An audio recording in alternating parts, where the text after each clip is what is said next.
Hello and good day to you. It is Christy here, and I wanted to do a video explaining why Hillary Clinton is going to be the next president of the United States. Now, for those of you who do pay attention to politics, you will know that Donald Trump has become the presumptive nominee of the Republican Party, and that's not really, they're calling the presumptive nominee, but Ted Cruz and John Kasich both dropped out of the race, so nobody's contesting it. He is going to be he is the presumptive nominee. And that's, people might think that there is a race that's going to happen in the US. I don't have that perspective. For me, the race is already done.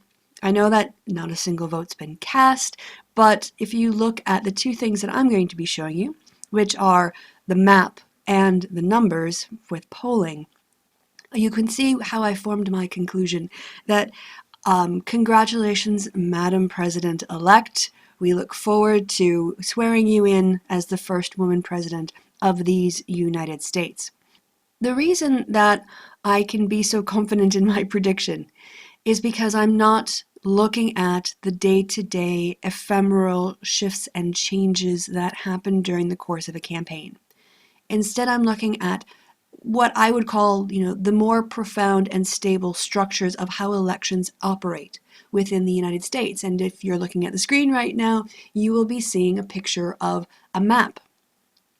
That map is the electoral map with all of the numbers needed, or the numbers of electoral college delegates that you get in each state. I'm going to go ahead and zoom this in a little bit just to get a slightly bigger version of this map. Elections in the states are, presidential elections, I should say, in the United States, are more like the game of American football than, say, basketball. In basketball, it's about how many points you score and just running up to see how, who can get the most points. Obviously, in football, you do that. American football, you do that too. But American football is a game of territory, and presidential electoral delegate politics is a game of territory as well. And coming into the game, the board has in many ways already been set for both Clinton and Trump, and it would have been set for whoever came in as the candidates for those parties. Because in the states, there are particular states that have a tradition or tend to go in a certain way, and that allows more stability in allowing us to predict how the race might turn out. When you look at this map, it might feel like a lot of red. And it is. There's a lot of red in terms of territory that is covered in this map. However, what it doesn't reflect is population. If we looked at this map by population, then the center would be much smaller and the ends would be much larger. If we look, for instance, on the far left-hand side, we've got California there with its 55 electoral delegates. And we also have New York State that has 29, Pennsylvania has 20, Florida has 29.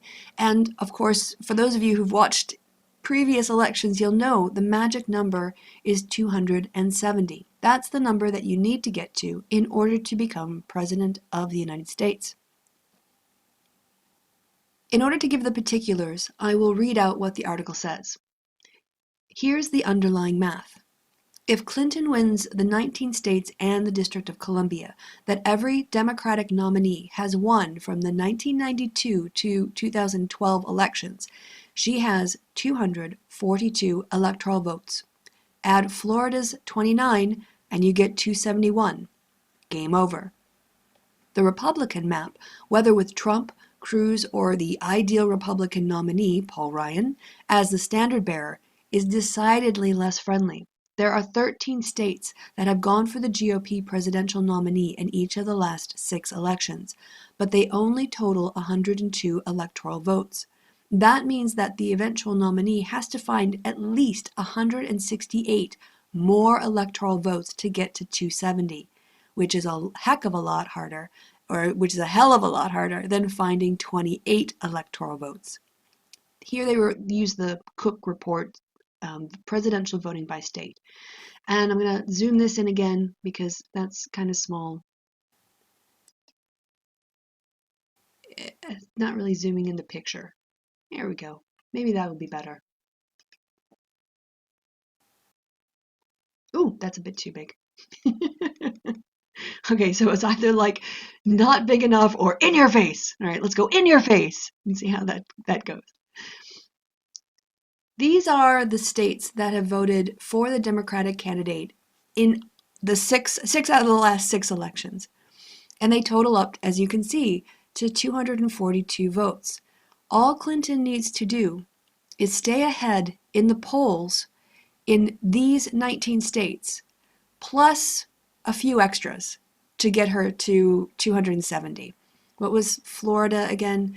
29 votes. So she just needs to put together 28 electoral votes, because remember the 29 got her to 271. She just needs 270. So she can get any combination of Iowa, New Hampshire, New Mexico, Nevada, Ohio, Colorado, and Florida, for instance, that put her at 28, and she's won. This is really not being discussed enough, I think, in the media in terms of the race that's happening between Trump and Clinton. The map itself is already set. So where that election is going to be happening is going to be very, very limited places. And instead, what I think you're going to see is that the Democrats are going to use this opportunity to target Republican senators who are up in this election cycle.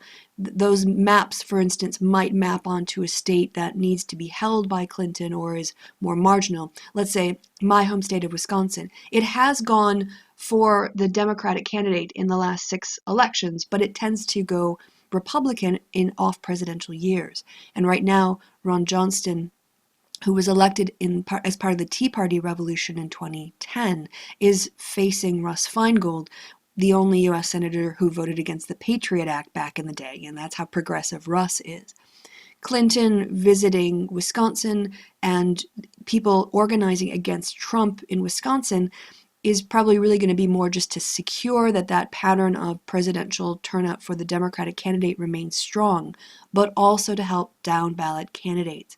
I would therefore look for the Clinton campaign to be very tactical in its appearances, where it spends its money, where it spends its time and resources. And they're going to be doing that with an eye toward flipping the Senate, because any president would rather have a Senate with their own party in it than run by the opposition party. That just makes sense. That is one piece of the puzzle that makes me convinced, barring an unforeseen cataclysmic event. One of the candidates has a major health issue. One of the candidates gets indicted. One of the candidates, something happens, outside of the U.S. soil, which shifts the conversation entirely.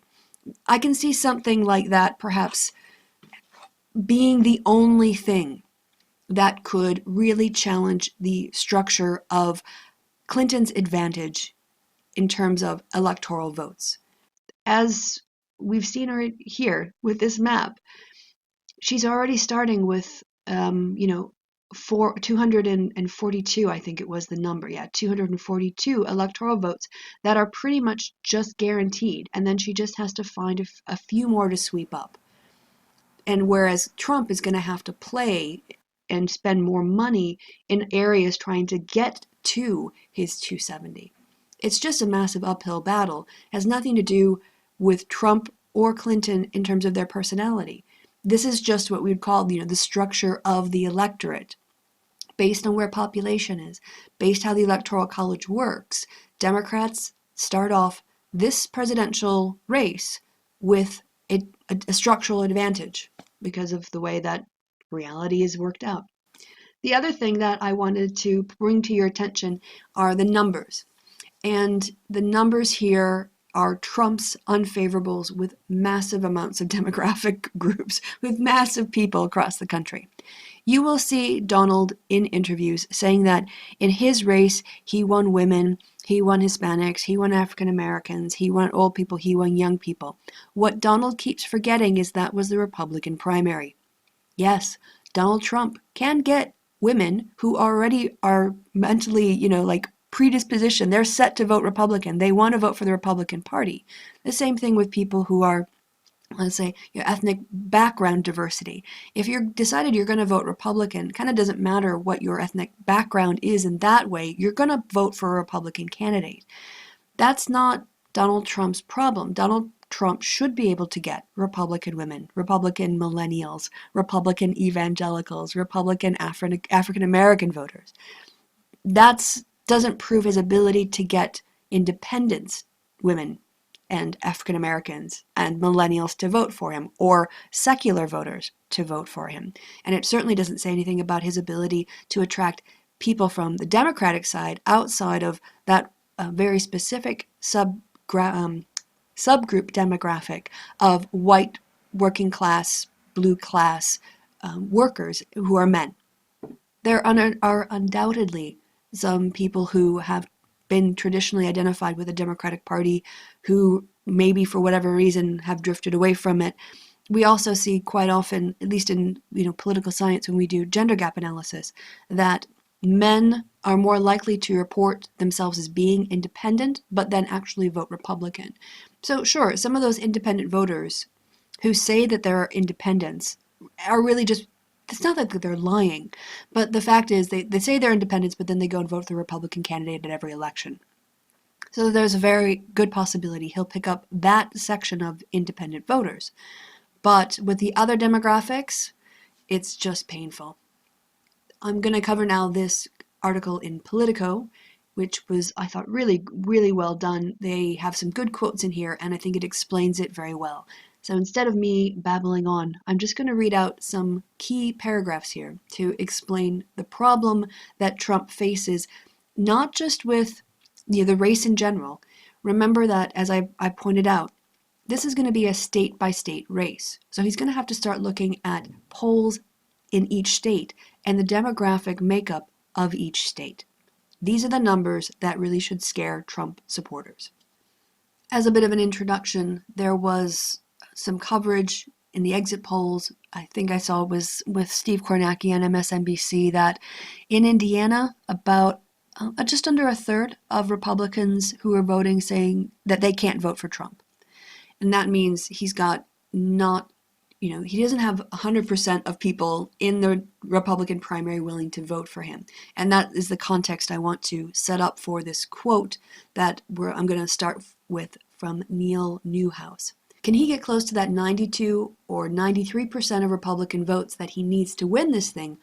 Or is he stuck in the high 70s or low 80s? Asked Neil Newhouse, Romney's lead pollster in 2012, who added that Trump is, quote, much more sharply defined right now among independent voters or swing voters than Romney was 4 years ago, unquote.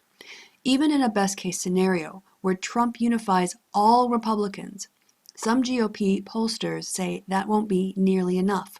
The same demographic changes that have propelled Democrats to popular vote victories in 5 of the past 6 presidential elections, and Trump's history of alienating the groups that are growing as a share of the electorate imposes a ceiling on him that appears almost unbreakable. Quote, I don't see how he all of a sudden becomes this magnanimous unifier, unquote, said Republican pollster John McHenry, whose firm North Star Opinion Research polled for Florida Senator Marco Rubio. Quote, does he get a bump? Probably, but he's starting from such a low position that the small bump he gets from being the presumptive nominee I don't think is enough to overcome the demographic challenges or the character challenges that Trump faces, unquote. The latest CNN poll does show an uptick in Trump's favorable ratings. It's up to 41% now, an improvement from 33% in March. That's mostly driven by Republicans getting more comfortable with him. 74% have a favorable impression of Trump in the new CNN poll, up from 63% last month. And among independents, the percentage has increased from 31 to 39%.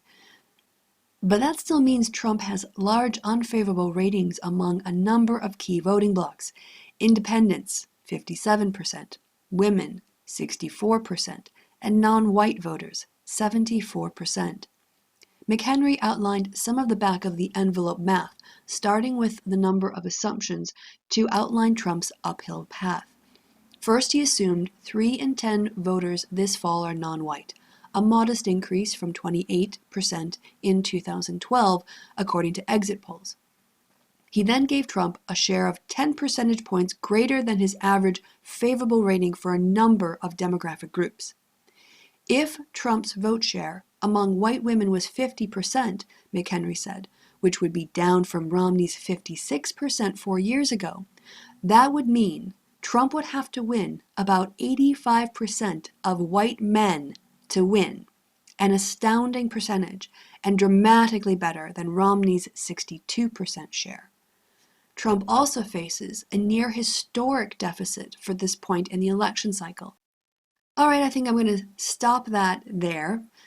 But in conclusion, given the benefit of the Electoral College structure, and given where Trump is starting off with in terms of non-Republican voting blocks, that are women tend and have it, there's a gender gap with women more likely vote for the Democratic candidate. There's the white versus non-white leaning toward Democratic candidates. And if you look at the states, where Hillary could pick up the votes needed to get her over the top, and you look at those changing demographics about Hispanic voters, that's putting places Colorado in play, Nevada in play, Arizona in play.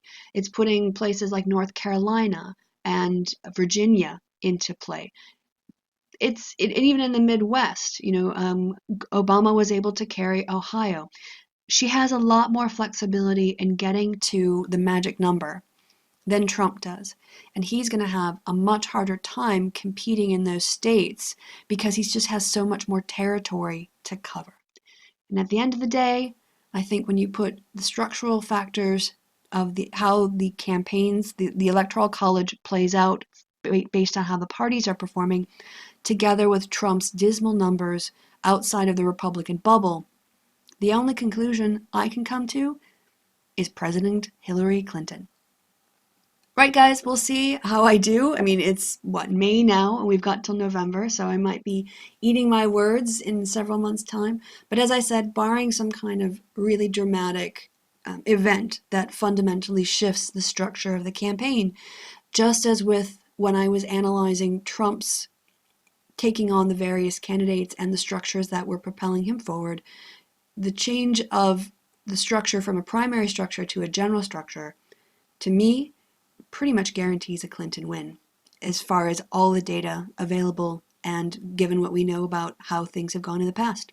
And that's what we do in political science when we try to predict the future. Our guiding principles are what have happened in the past. And so based on previous results, that's the only conclusion I can come to. Thanks you guys for listening. Links for these articles will be in the description box below. And I've just got so much content coming up. I've got to record more for my How to Social Science. Still working on the Did Jesus Exist? And hoping tomorrow or Sunday to get out a Facepalm Moments of the Week. So just content all the time. Hope you guys have a great day. I've been Christy. You've been awesome. Thanks for watching all the way to the end of the video. And I'll talk to you soon. Bye-bye.